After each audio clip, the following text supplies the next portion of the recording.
Hello, welcome to this session. This is Zumy. Hi, I'm Denise. Hello. How are you today? I'm good. How are you? I'm doing great. So today we're going to start off with this informed consent. So I'm gonna read while you're just keeping an eye. Okay. Dear friend, I am a student in interviewing skill at Delaware Technical Community College. One of the requirements of this course is that I practice counseling skill with volunteers.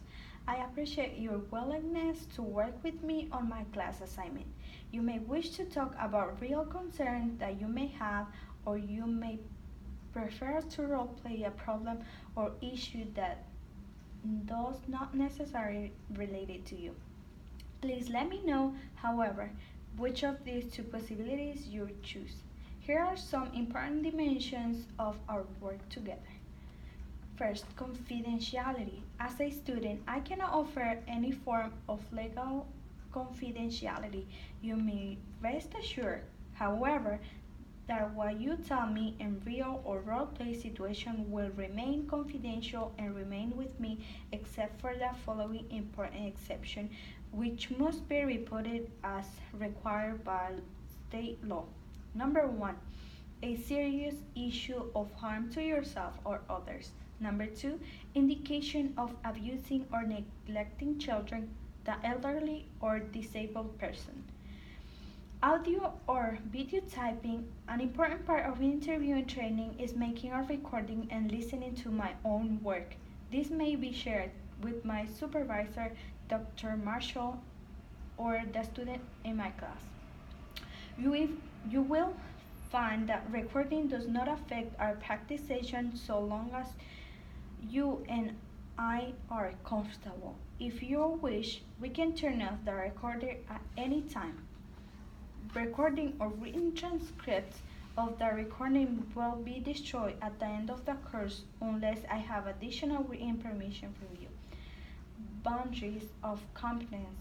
As I am beginning as an interviewer, I obviously cannot do counseling and therapy. This is a practice session so that I can learn more about the interview.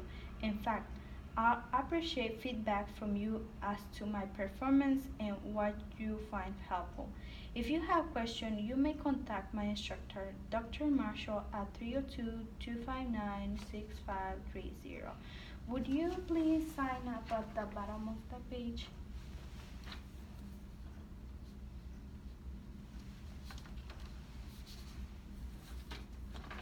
All right, Denise. So, what bring you in today in session? Okay.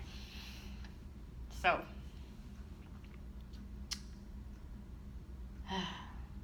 I just met this guy, and we've been going, it's been about almost 2-3 months, okay? Being with him. In the beginning, when we first got together, it was like 2 weeks, okay? He lives all the way in New Jersey. And he just came out to be the best guy ever. Like, I've never been in a relationship. I've only been in two my whole life, and they were not great. Well, any guy I've ever been with has never been good.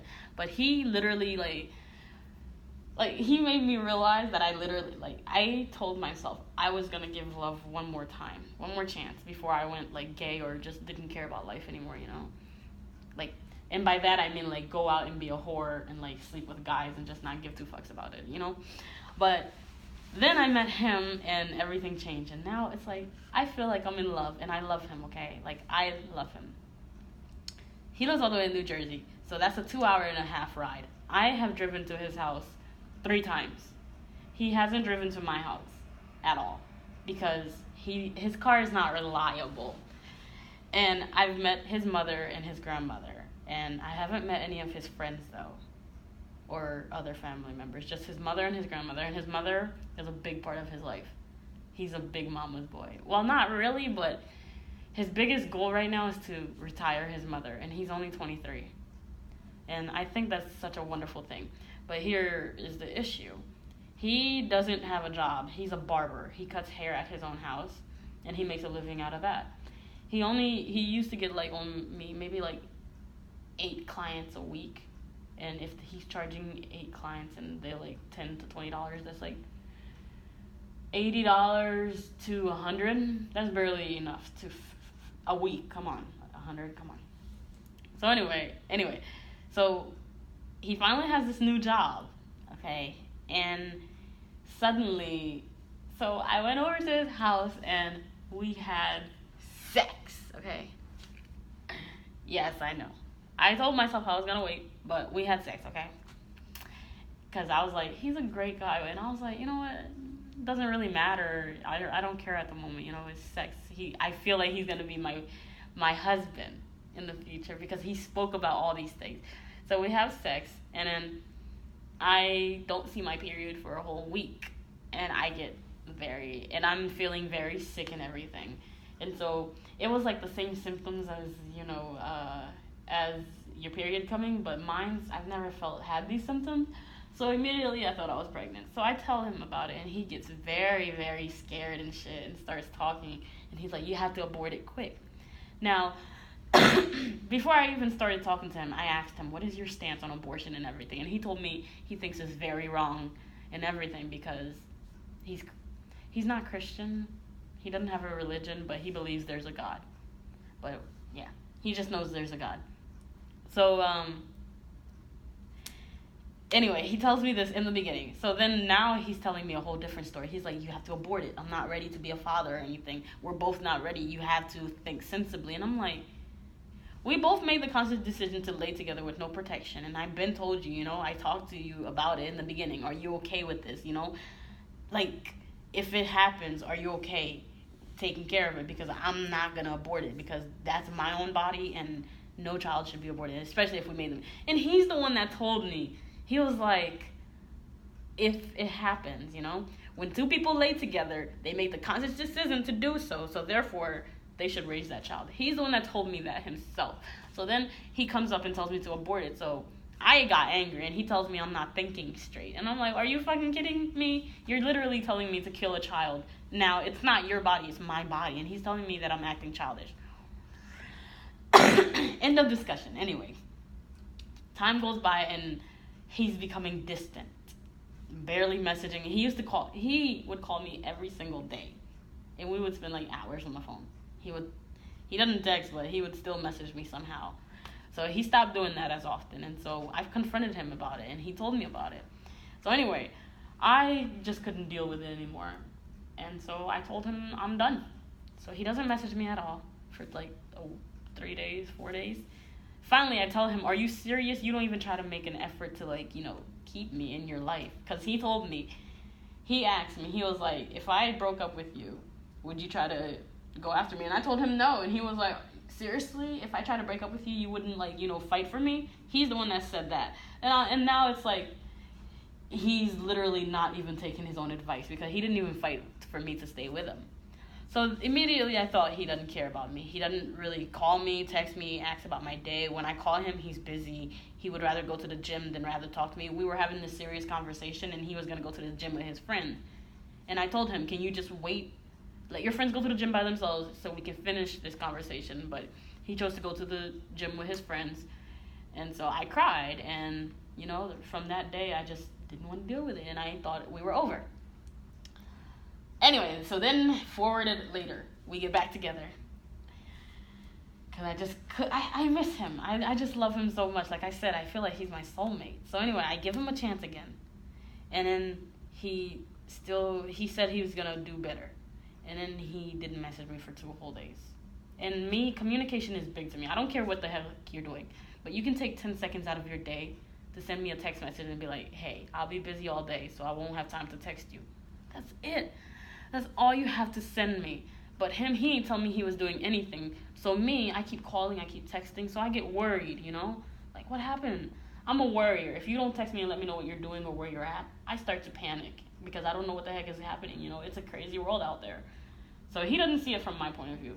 So I send him a message and tell him that I see he only wants to focus on his job at the moment. He finally got a better job, getting paid like $27 an hour. And I'm really happy for him in construction. So he's working this job, and plus he's still cutting hair, and then by the time he's done doing all of that, he's tired. He didn't tell me all of that, okay? Like, every time I tried to tell him to come out of his shell and talk to me about it, he doesn't want to talk about it. And he's always the one telling me that I need to come out of my shell and talk to him about it. So anyway, I sent him this long ass message and I'm like, I'm done. You know what? You can focus on whatever the fuck you want now because I'm through with it. So then I have this new friend and he's a guy and we hang out together, okay? And this guy, I don't have any feelings for him. I just see him as a friend because I still love that guy. Anyway, so he treats me very nice and I like him, but only as a friend. But then again, like I said, okay, it sounds weird how I'm about to explain it, and this is okay. I like him as a friend, but I'm curious. By that, I mean I was curious because, like, his appearance and everything. I was just, like, curious as to what he was packing in his pants. So I asked him about it. And he was like, I'm not going to tell you unless, of course, we're going to have sex. And I'm like, then in that case, I don't want none. So a day forward, and then my new man, my current, the one I was with, messaged me. And he messaged me, he called me, and I went off on him. And he got angry. And then I realized that I was in the wrong, you know? So then he called me this morning and said, I love you. And then and then he said that we'll have more time to talk on Monday. And I said, I love you too. And this was this morning. And then today, a while ago, I went to go hang out with that one friend that I was curious about. And I don't know. We were doing something.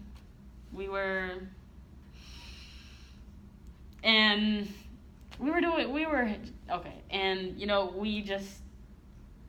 I knew it was wrong. And I didn't want it to happen. I knew God was giving, like, because it almost happened the first time, okay? Mm-hmm. The first time, it kind of happened, but he couldn't get it to stand up straight, so it didn't really happen.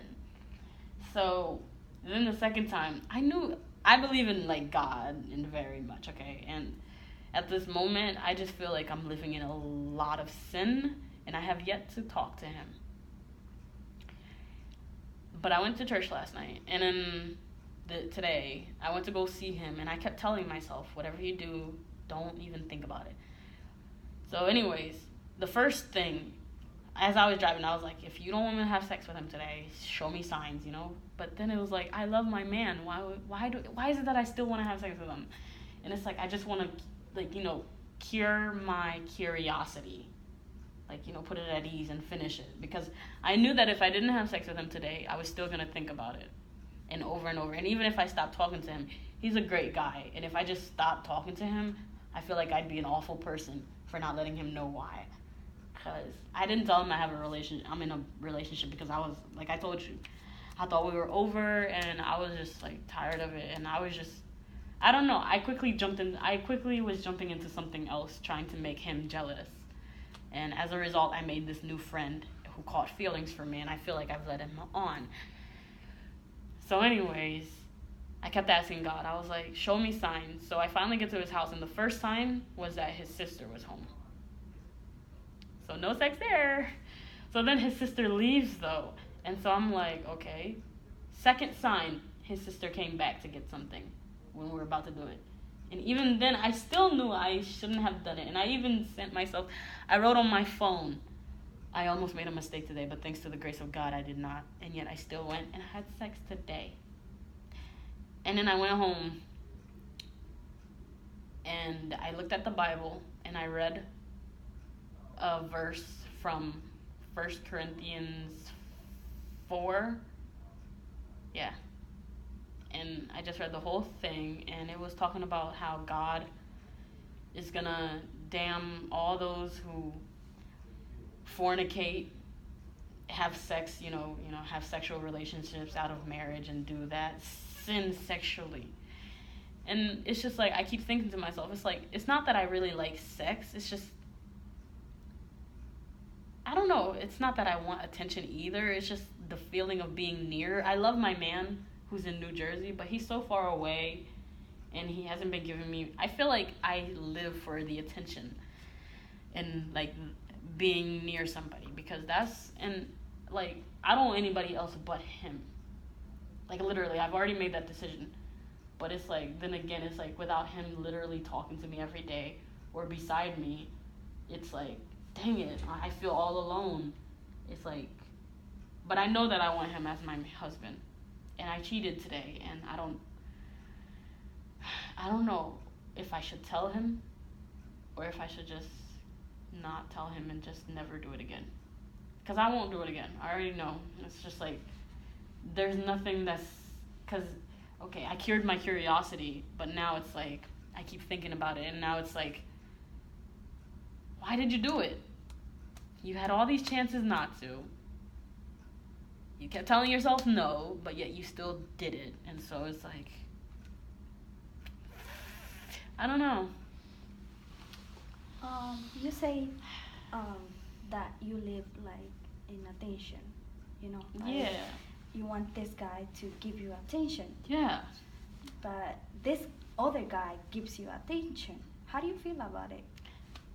Okay, like, I have no feelings for him at all. It's just like, it's nice to know that somebody cares enough to message me. Because no one really checks up on me, ever. So when somebody does it, it makes me feel happy, especially a guy.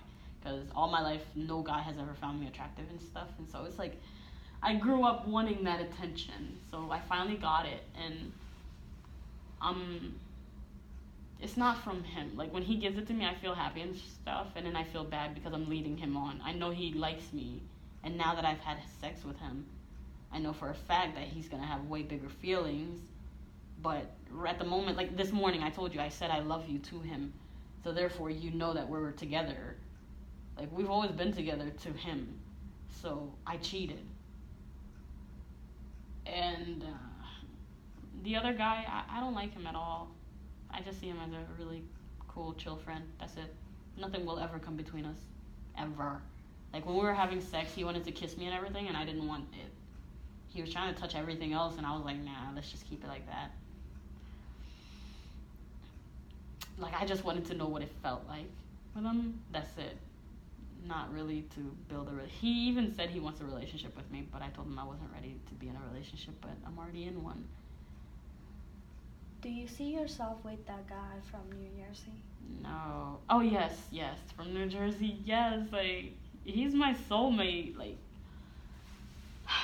and I feel so bad for doing that to him because all he does is go to work and then come back. And here I am being unfaithful to him. And his last relationship, his girlfriend cheated on him. And so it's like, oh my goodness. But I'm going to make everything right. Like, if I tell him, I know he's going to leave me. You know? But if I don't tell him, I know I'm going to live with that guilt. But then again, it's like, I will get over it. You know? I will get over that guilt of knowing what I did. And it will be like, you know... But then again, it's like, I'm not going to blame him for my stupidity. But then again, it's like, I don't know. I want to blame myself. At the same time, I want to move from it. I don't think I'm going to tell him, because if I tell him, he's going to definitely leave me, you know? And if I don't tell him, well,